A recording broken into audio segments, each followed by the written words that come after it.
Everyone, I think, expected Justin Fields to be traded at this point. The Bears themselves, before the combine started, were like, yeah, we want to get this done before free agency. We want to be proactive in trading Fields away because we want to do right by Justin. And here we are with free agency, I guess, technically not quite started, but about to start. And Justin Fields is still sitting there on the Chicago Bears roster. So where is this market and what's going to happen with all this?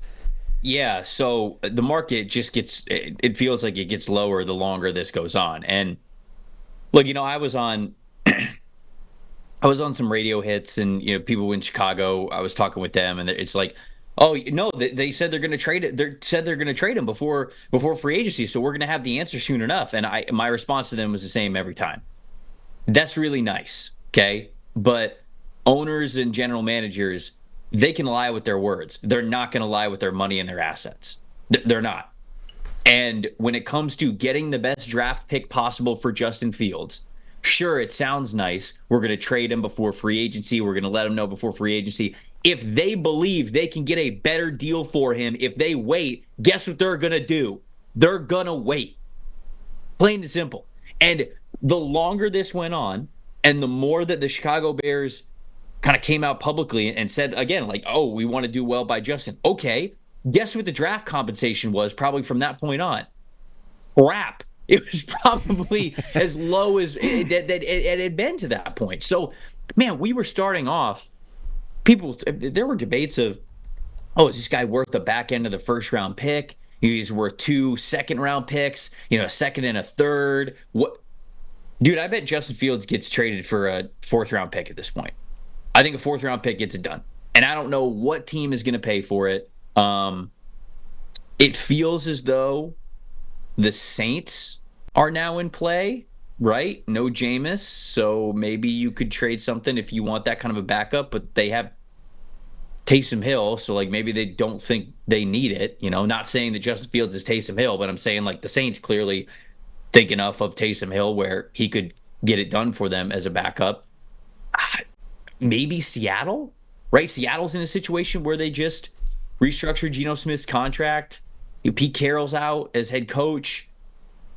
Is this the last year that Geno's in Seattle? If that is the case, you'd probably take a day 3 pick, trade it for Justin Fields, get him in the system already, get him in with the coaching staff, and maybe he develops into somebody that you got enough faith in going into the year after that.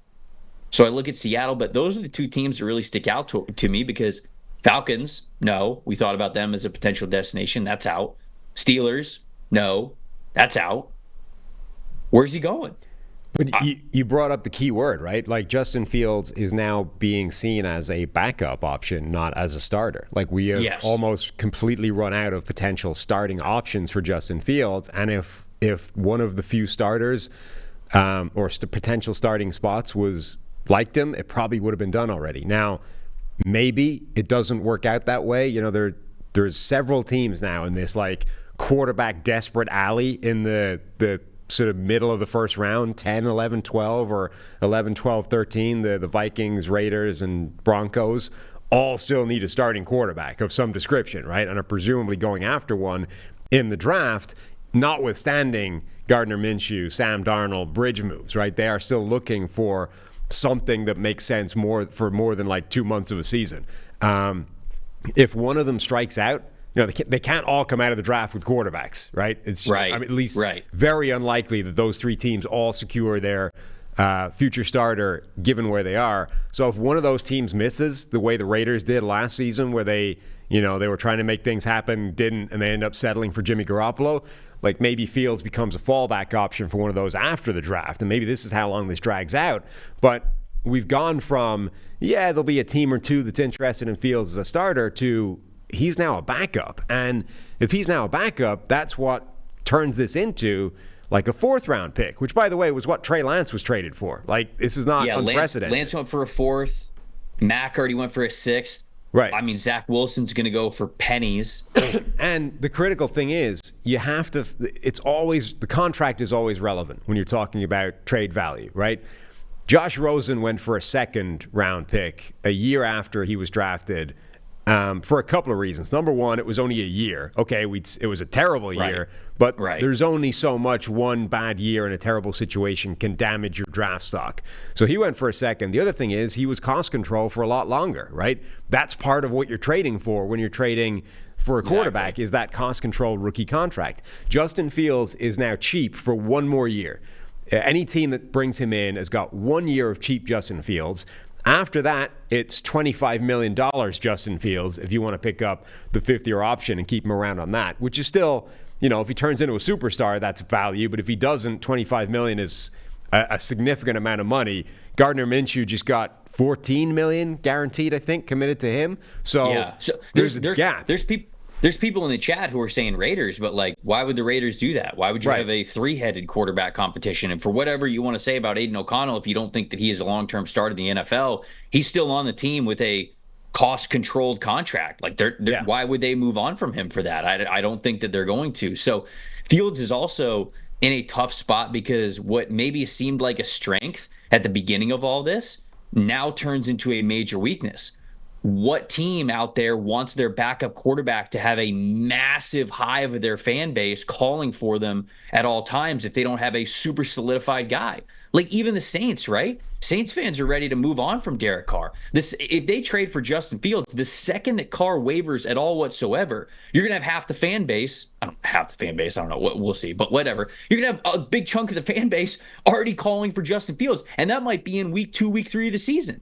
Does any coach really want that kind of distraction? I mean, it's not apples to apples. It's not the same thing, but we heard people talk about that when it came to Tim Tebow. I don't want Tim Tebow as a backup on my team. Right. He's not a backup quarterback. You're going to have people caping for him to start the second the starting quarterback misses a throw, whether it was justified or not. And for Tebow, it obviously wasn't at the NFL level, but I think that is also a factor. Not that teams want their backup quarterback to be bad, but if they want a quarterback competition, that's one thing. If they don't, then all of a sudden bringing in Justin Fields gives them a situation in the locker room that they do not want. So I think that goes against it as well. So the Fields stuff, again, I think that the rally around Justin Fields and how good he could have been and how he improved a little bit last year, that was a really good strength for him 6 months ago. It's not anymore. Now that no team really wants him as a backup, I think that it's actually probably seen as a negative from some teams. So a lot of people threw out the Patriots as well. I think the Patriots are an option, depending on what they end up doing at the number 3 overall pick. Perhaps that's an option for them. But it's really hard to find a spot that, quote unquote, makes sense for Justin Fields at this point. Yeah. Because wherever he goes, it's just going to be a lot of media, a lot of circus, and is it worth it for these teams? And I don't know. It's difficult because if you view him as a starter, you get one cheap year of Justin Fields, you get 1 year of him at $25 million, and then you have to give him $50, $60 million a year, whatever the market rate for the top quarterback deal is, right? And he's gotten better every single year of his career. I think there is still potential that he can be a high-level NFL starter, but it is still potential. It's projection. We don't know if he can get there, and you need to know in a year if he's going to get there because that's when the money starts to get expensive. So if you view him as a starter, you have very limited runway to figure out if you're right before the money gets prohibitive. And if you view him as a backup, he's only a backup for a year because after a year, the money gets prohibitive, right? So I actually think that limits him to a few teams where you're right. Most teams do not want a quarterback that they view as a backup who actually the fans love and want installed as a starter. But there's a few teams, the teams that might want that are the ones that are so set and safe with their starter that it's not a threat.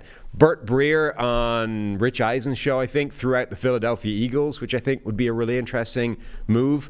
I would also throw out a team like Baltimore for similar reasons. Lamar Jackson is not under threat, but Baltimore could use a guy like Justin Fields if Lamar Jackson gets hurt, which, let's be honest, has not been an unknown thing over the last few years.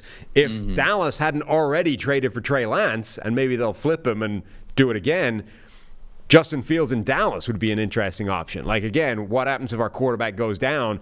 Justin Fields could potentially win you some games, even in the playoffs, because he's that dynamic, dangerous type of quarterback that's difficult to prepare for. Yeah, Colts may be another team to throw in there. Like, if they're just like, hey, Anthony Richardson's fourth overall pick, like this is not a discussion. We're bringing in Justin Fields to back him up. Maybe that's the thing. But that one's, again, a little bit more dangerous because you could sit here and say, no, Anthony Richardson's our guy, but him coming off of injury, he's still going to struggle next year. So do you want, as a team, to have to answer those questions if Richardson still struggles? Like, he probably will. I mean, it'll be an up and down year for Anthony Richardson upcoming. So I think and hope that there's going to be a lot of good, but do you want that? And I think that Fields is just he's in a tough situation right now at the end of that rookie contract. He really is.